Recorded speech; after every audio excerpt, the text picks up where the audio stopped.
believed the defendant was guilty because of what happened to him. A judge reveals surprising developments by a juror who found this retired firefighter guilty of a horrible crime in the South Bay. Supporters of Thomas Garrett cheered after his conviction was thrown out in court today. Not one, but two jurors made surprising revelations in the jury room. 10 News reporter Bob Lawrence is live at the South Bay Courthouse with how this all came to light. Bob. It was quite a surprise, IT. And as you mentioned, some 24 supporters broke out in applause outside the courtroom up there on the 3rd floor after a motion for a new trial was granted. However, Thomas Garrett and his attorney are not celebrating because they both know they may have to start all over again.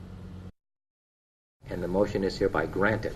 After 2 weeks of testimony and deliberations, Judge Alvin Green Jr. granted a new trial for 73-year-old Thomas Garrett. This is Garrett shackled and in a jail jumpsuit 2 years ago after a neighbor claimed he'd molested her children the year before. We just want to make sure to try to get this guy off the streets because we don't want any more victims. Garrett, seen here in better times, worked 30-plus years as a firefighter. He was also the Commodore of the Coronado Yacht Club for a year. At his arraignment, former colleagues showed up in support. I've known him for years. It seems totally inconsistent with the person that I know. Prosecutors brought 6 counts against Garrett, saying the little girl sat on his lap and he, quote, began hugging and kissing her on the lips and worse. A jury convicted him of 4 felony counts. 1 count was dismissed and 1 was undecided. He was devastated, as was his wife when the jury came back. This is just beyond belief.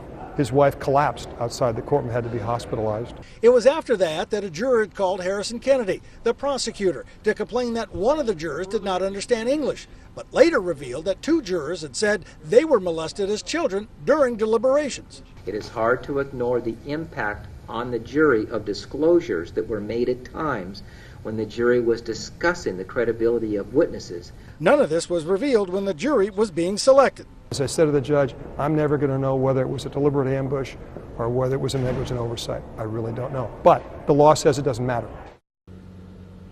Now, the decision to retry Garrett will be up to the district attorney. As for the 2 jurors, they more than likely will not face any consequences. Garrett, meantime, is free on $350,000 bail and will return to court next month. Live in Chula Vista, Bob Lawrence, 10 News. Police